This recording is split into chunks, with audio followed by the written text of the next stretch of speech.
Assalamualaikum warahmatullahi wabarakatuh. Selamat berjumpa kembali Napah Quran. Hari ini Wak Yin masih di hutan, di pinggir kebun lah. Wak Yin nak mencari sejenis pokok yang dipanggil pokok sekunyit. Kata orang Melayu pokok sekunyit ataupun merkunyit. Kalau orang Banjar dia kata pokok kuning. Pokok kuning ni macam mana bentuk dia? Mari kita cari pelan-pelan. Ini hari Cik In dah puas berjalan dalam kebun pinggir hutan ni. Wak Yin dah kepenatan, baru jumpa pokok yang dinamakan pokok merkunyit, pokok sekunyit. Ni macam mana bentuk pokok dia?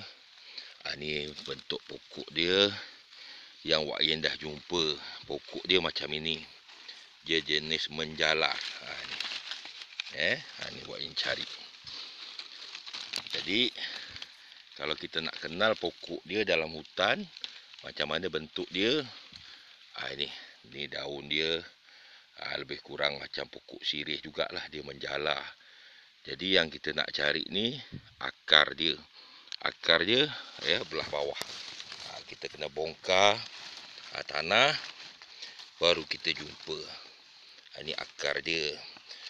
Kerja cari akar kayu ni, kalau kotor-kotor dengan lumpur-lumpur tanah ni musim hujan ni biasalah. Jadi akar dia macam ni. Ini yang kita nak cabut. Dia serupa macam ginseng. Ni bismillahirrahmanirrahim. Dengan nama Allah yang Maha Pemurah lagi Maha Pengasihan ni, kita cabut pokok ni. Dengan izin Allah, dia boleh jadi penawar.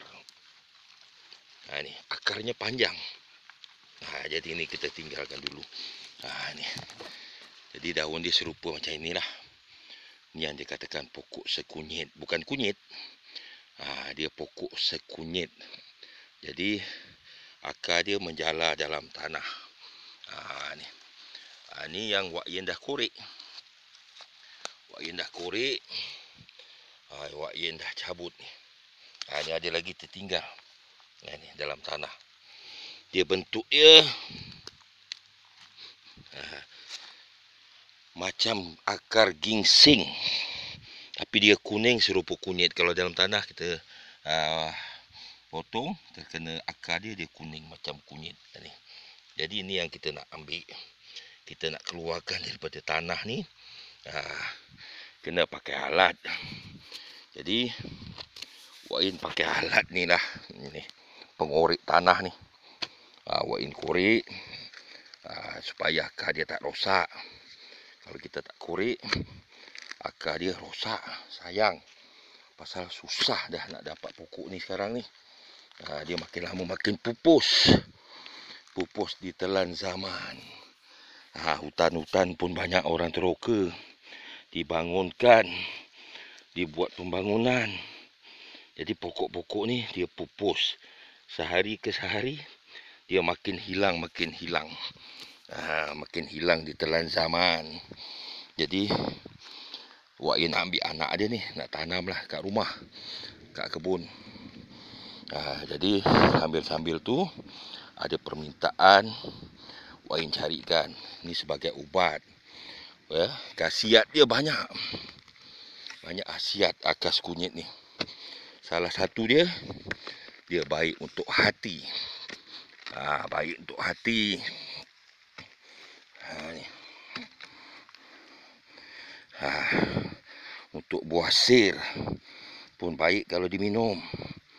Bagi orang perempuan lepas melahirkan, lepas bersalin pun baik. Ni jadi dah dapat akar dia. Jadi akar dia penat ni. Kerja cari akar kayu ni penat, bukan tak penat.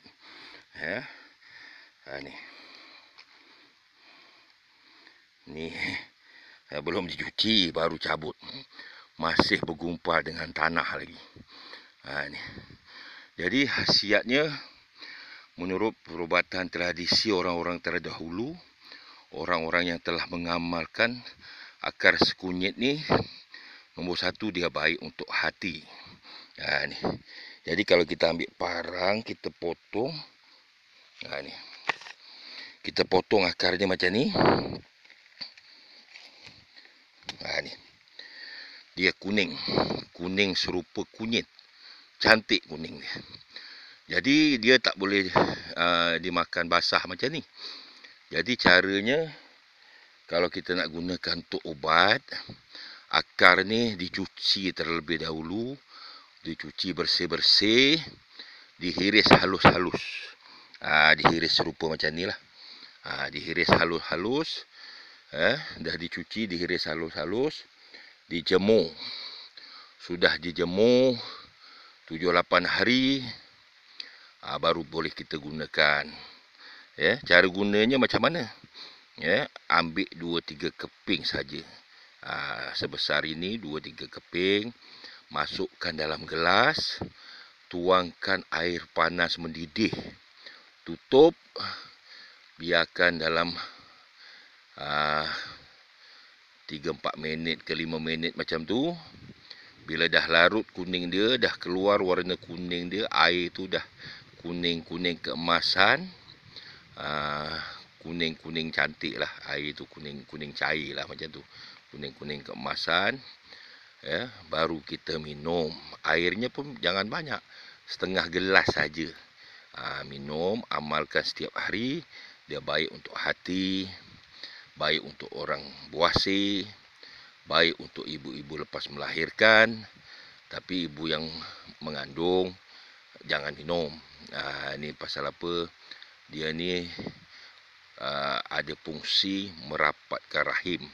Jadi dia baik untuk yang lepas melahirkan. Jadi kalau mengandung lebih baik jangan minum lah. Pasal ubat-ubat herba ni kita kena tahu menggunakan lah. Ni. Jadi kalau cerit berit, misal kata kena cerit berit, ambil 2-3 keping, masukkan dalam gelas, tuang air panas didih setengah gelas, tutup, biarkan 5 minit minum. InsyaAllah cerit berit kita berhenti. Pasal apa? Fungsi dia serupa macam kunyit. Tambah lagi, yang biasa kata ada masalah dalaman, luka-luka dalam perut. Baik kita amalkan air rendaman akar kunyit, ataupun kalau kata orang Banjar akar kuning. Dia baik untuk menyembuhkan luka-luka dalam perut. Apapun perlu diingat, kesembuhan, ketentuan di tangan Allah. Cuma kita berikhtiar, berusaha. Berusaha, berikhtiar ni wajib. Jadi ni hujan ni. Dalam hujan ni kulaan. Dalam hujan, Wak Yin masuk ke pinggir kebun ni, pinggir hutan, kebun pinggir hutan, mencari akar sekunyit. Jadi Wak Yin rasa perkongsian Wak Yin hindari, sahabat-sahabat bolehlah kalau nak mencuba, carilah akar sekunyit, akar kuning ataupun merkunyit. Dia baik untuk hati, dia baik untuk buasir, dia baik untuk ibu lepas bersalin, dia baik untuk luka-luka dalaman. InsyaAllah dengan izin Allah SWT, kita cuma berusaha berikhtiar, yang menentukan Allah Ta'ala. Jadi cari ubat ni, cari penawar ni, sebagai salah satu daripada usaha. Jadi jangan lupa subscribe. Mungkin video-video Wak Yin akan datang tu lagi menarik lah. Pasal Wak Yin ni macam-macam yang Wak Yin usahakan. Cari akar kayu, hobi, macam-macam hobi. Tu. Jadi benda ni salah satu ubat tradisional Melayu. Jadi kalau kita tak cari, kalau kita tak amalkan, kita tak usahakan cari rahsia khazanah perubatan Melayu ni, kita rugi. Dia akan pupus di telan zaman. Ubat semuanya baik, ubat moden baik, ubat tradisional baik. Cuma jodoh tak jodoh ketentuan Allah. Cuma kita berusaha meneruskan perjuangan orang-orang zaman dahulu, ya, yang berusaha mencari penawar untuk anak cucu. Jadi Wak Yen rasa setakat itu saja. Wak Yen sudahi dengan wabillahi taufik wal hidayah. Wassalamualaikum warahmatullahi wabarakatuh. Sekian, terima kasih.